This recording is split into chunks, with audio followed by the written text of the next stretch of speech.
La ville de Ouesso vient d'abriter la 7e session du comité technique de suivi CETES du programme de conservation de l'espace Tridome Interzone Congo Éthique. Cette session placée sous le patronage du préfet du département Lassonga, Edouard Denis Okuya, a été présidée par le directeur général de l'Agence congolaise de la faune et des aires protégées, président du dit comité Jean Bosco Ganongo, en présence du coordonnateur national du programme éthique Dieudonné Patrick Parfait Ekoutumba Bomomela et de la directrice du Fonds mondial pour la nature WWF. Au cours de cette 6e session du comité technique de suivi CETES du programme de conservation de l'espace Tridome Interzone Congo Éthique, les parties prenantes composaient les autorités des communautés locales et populations autochtones venues des districts de Sembe, Sonké et Mbala ont focalisé toute une journée leurs travaux sur une dizaine d'affaires, à savoir entre autres le point sur le niveau d'exécution des recommandations de la dernière session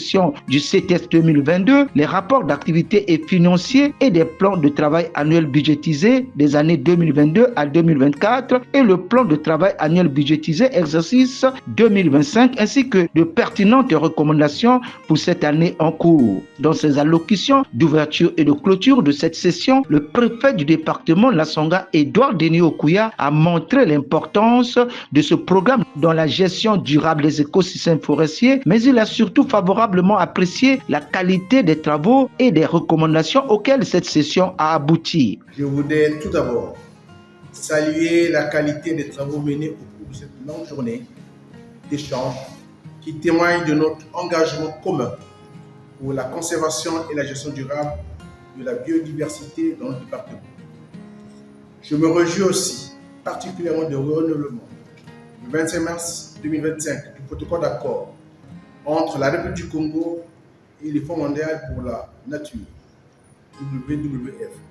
qui marque une continuité précieuse dans cette collaboration exemplaire engagée depuis 2005. Le plan budgétisé pour l'année en cours que nous venons d'adopter nous trace une feuille de route claire et ambitieuse pour renforcer nos efforts de conservation. Je tiens à souligner la pertinence des recommandations formulées à l'issue de cette session qui orienteront les prochaines étapes de la mise en œuvre du programme éthique. Leur mise en pratique nécessitera la mobilisation de tous les acteurs concernés dans un esprit de responsabilité partagée. Au nom des autorités locales et l'ensemble des populations bénéficiaires, je voudrais ici exprimer mes sincères remerciements à notre partenaire stratégique, WWF, pour son appui constant, ainsi qu'à Madame la ministre de l'économie forestière, dont le soutien institutionnel reste un pilier essentiel à la réussite de nos actions. Alors que vous regagnez vos destinations respectives, je souhaite que vous apportiez avec vous non seulement les conclusions de cette rencontre, mais aussi la chaleur de la queue de l'Assemblée. Comme il dit si bien notre adage, la forêt reste verte quand les racines sont unies. Que cette sagesse nous rappelle que notre force réside dans notre unité et notre engagement collectif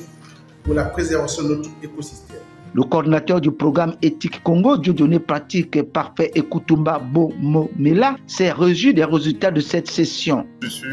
très content et ravi parce que tous les documents que nous avons mis à la disposition des membres du comité technique de suivi d'éthique ont été tous examinés, adoptés et validés avec amendement. Et il y a eu 7 recommandations qu'on a eu à mettre, que nous devons nous conduire, comment nous allons faire notre travail. Donc, le comité technique de suivi, c'est un organe de fonctionnement,